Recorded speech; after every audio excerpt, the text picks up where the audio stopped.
Hi అండి, ఎలా ఉన్నారు అందరూ? నేనైతే ఈరోజు కిచిడి చేస్తున్నానండి. పెసరపప్పు రైస్తో కిచిడి చేస్తున్నాను. దానికైతే నేను ఈ గ్లాస్తో అయితే 3 గ్లాసులు రైస్ అయితే తీసుకుంటున్నానండి. 3 గ్లాసులు రైస్ తీసుకుంటున్నాను. దీంతో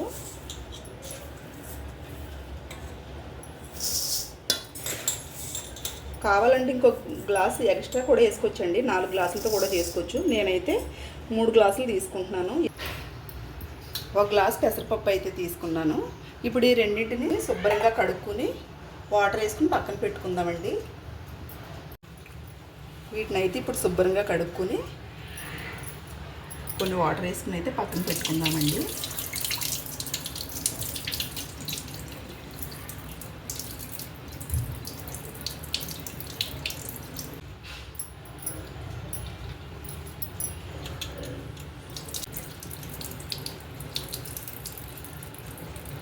రెండు సార్లు అయితే శుభ్రంగా కడుక్కొని ఇప్పుడైతే దీంట్లో వాటర్ వేసుకుని నానబెట్టుకుందామండి. మనం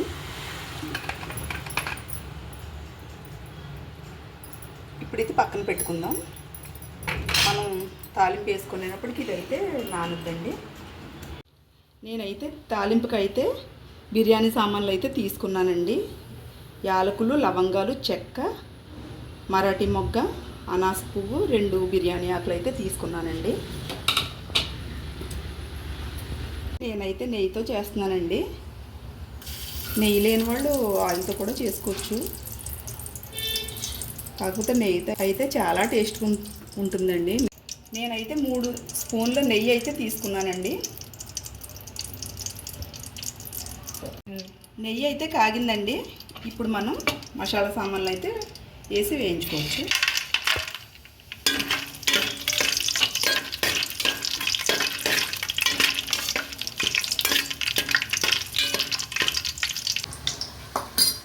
అలాగే కట్ చేసుకున్న ఒక ఉల్లిపాయ, 4 పచ్చిమిర్చి అయితే వేసుకుంటున్నానండి.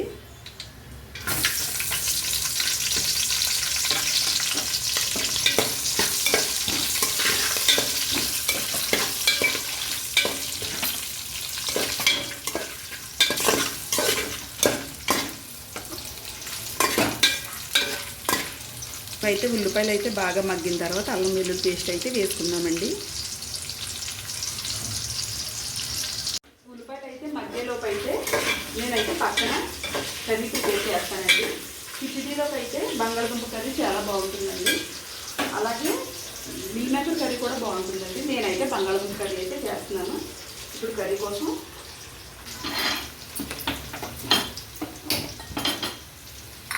ఆయిల్ అయితే వేస్తున్నానండి. కర్రీ కోసం అయితే ఆయిల్ అయితే వేస్తున్నాను.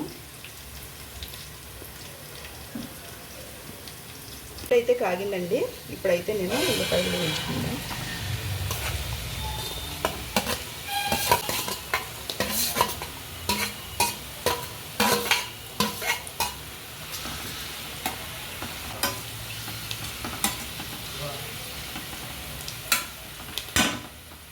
ఉల్లిపాయలు అయితే మగ్గించుకుందామండి ఒక 5 నిమిషాలు. ఇప్పుడు ఉల్లిపాయలు అయితే ఇవైతే మగ్గినాయండి. ఉల్లిపాయలు అయితే మగ్గినాయి. ఇప్పుడు నేను దీంట్లో అల్లం వెల్లుల్లి పేస్ట్ అయితే వేస్తున్నానండి.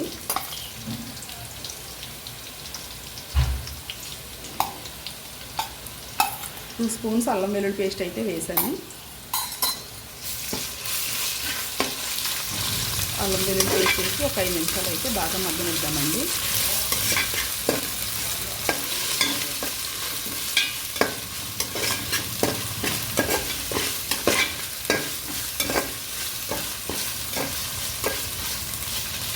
స్మెల్ అయితే చాలా బాగా వస్తుందండి. అల్లం వెల్లుల్లి పేస్ట్ అప్పటికప్పుడు చేసుకున్నది వేసుకుంటే కిచిడి అయితే చాలా బాగుంటుందండి. అలాగే నెయ్యి కూడా నెయ్యితో చేసుకుంటే అయితే చాలా బాగా ఉంటుందండి టేస్ట్. నెయ్యి అందుబాటులో లేని వాళ్ళు అయితే ఆయిల్తో కూడా చేసుకోవచ్చు. అల్లం వెల్లుల్లి పేస్ట్ వేసాం కదండి, బాగా మగ్గింది. ఇప్పుడైతే కిచిడికి సరిపడా సాల్ట్ అయితే వేస్తున్నానండి.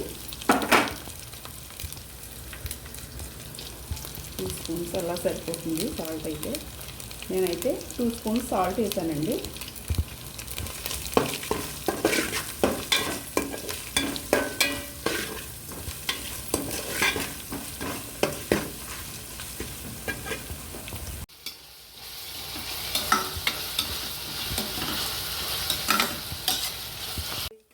ఇప్పుడైతే ఉల్లిపాయలు మగ్గడానికి అయితే సాల్ట్ వేస్తున్నానండి. ఇంకా కర్రీకి సరిపడా అయితే నేను వేసేస్తున్నాను. 1 స్పూన్ సాల్ట్ అయితే వేసానండి.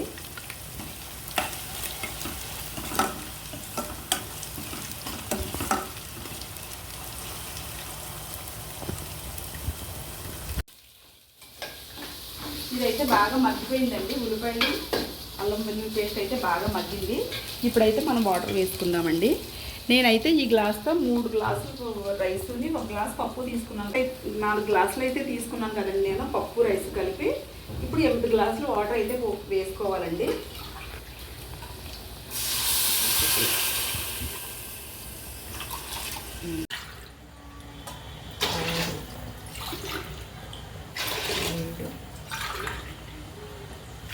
ఎనిమిది గ్లాసులు వాటర్ అయితే వేసుకోవాలండి.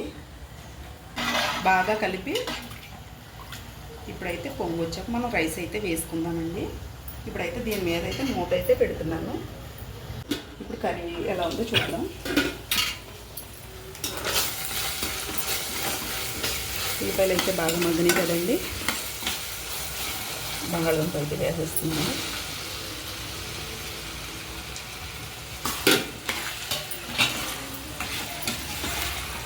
వేసాం కదా, ఇప్పుడైతే నేను అల్లం వెల్లుల్లి పేస్ట్ అయితే వేస్తున్నాను. కొంచెం లైక్ 1/2 స్పూన్ అల్లం వెల్లుల్లి పేస్ట్ అయితే వేస్తున్నానండి.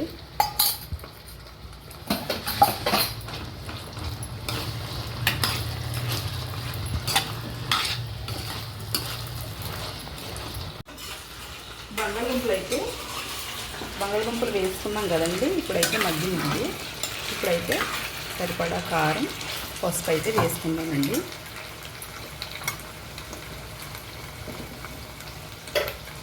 కొద్దిగా పసుపు, 1 స్పూన్ కారం అయితే వేస్తున్నానండి. ఆల్రెడీ మనం ఇందాక సాల్ట్ అయితే వేసేసుకున్నాం కదండి. కర్రీకి సరిపడా సాల్ట్ అయితే ఇందాక నేను ఉల్లిపాయలు అయితే వేసాను.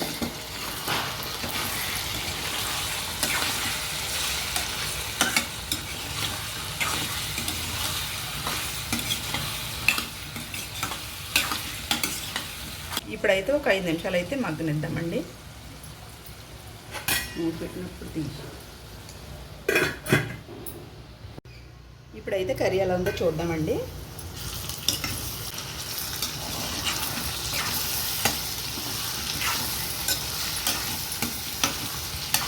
బాగా మగ్గింది కదండి. ఇప్పుడైతే సరిపడా వాటర్ అయితే తీసుకుందామండి.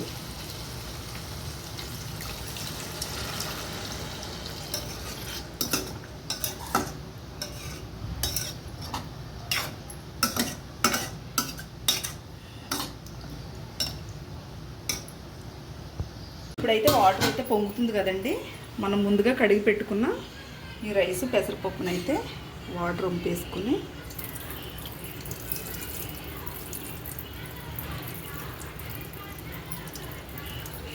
ఇప్పుడైతే ఇదైతే వేసేసుకుందామండి.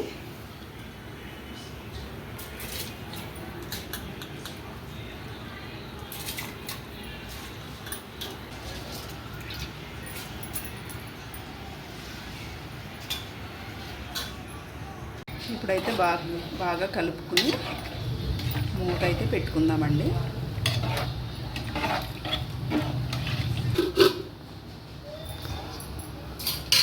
ఇప్పుడు కర్రీ అయితే ఎంతవరకు ఉడికిందో చూద్దామండి.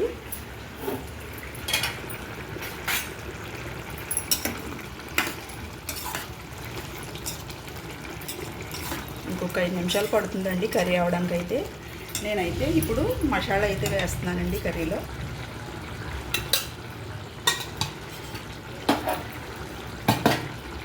ఇంకా కర్రీ ఉడకడానికి అయితే ఇంకొక 5 నిమిషాలు అయితే పడుతుందండి.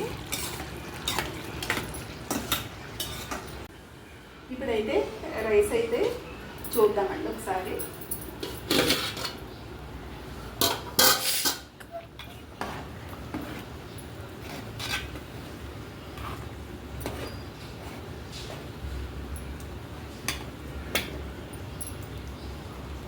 ఇప్పుడే దీంట్లో సాల్ట్ సరిపోయిందా లేదని మనం చూసుకోవాలండి. ఒకవేళ సాల్ట్ ఏమైనా సరిపోకపోతే ఇప్పుడే వేసుకోవాలి. నాకైతే సాల్ట్ అయితే సరిపోయిందండి. ఇంకా మనకైతే ఇంకో 5 నిమిషాలు అయితే పడుతుంది రైస్ అవ్వడానికి. ఇప్పుడైతే రైస్ అయితే చూద్దామండి ఒకసారి. ఓకే అండి, రైస్ అయితే అయిపోయిందండి. కిచిడి అయితే పర్ఫెక్ట్గా అయితే వచ్చిందండి.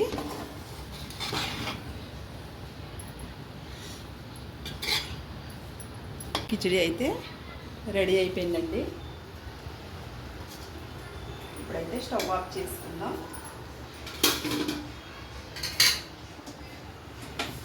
ఇప్పుడు కర్రీ ఎలా ఉందో చూద్దాం. కర్రీ కూడా పర్ఫెక్ట్గా అయింది. కర్రీ చూడండి ఎంత కలర్ఫుల్గా ఎంత బాగుందో కదా. కర్రీ కూడా అయిపోయిందండి. ఇప్పుడైతే స్టవ్ ఆఫ్ చేసుకుందాం. కిచిడీలోకి అయితే బంగాళదుంప కర్రీ అయితే చాలా బాగుంటుందండి. ఇప్పుడైతే నేను టేస్ట్ ఎలా ఉందో చూసి మీకు చెప్తాను.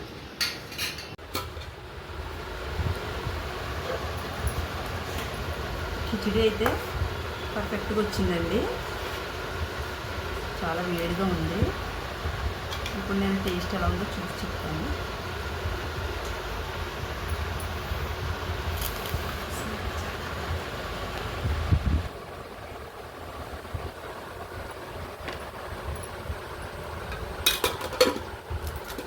కర్రీ కూడా వేసుకుందాం.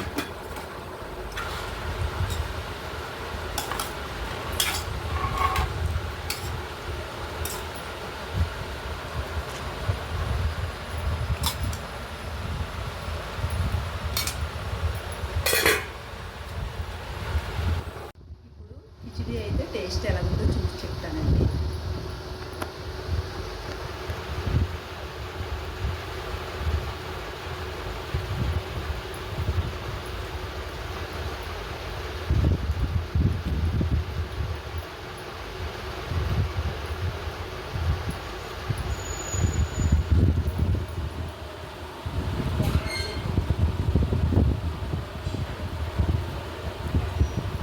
చాలా టేస్ట్ ఉందండి. ఎక్సలెంట్గా కుదిరింది. ఫిష్లోకి బంగాళదుంప కర్రీ చాలా బాగుందండి.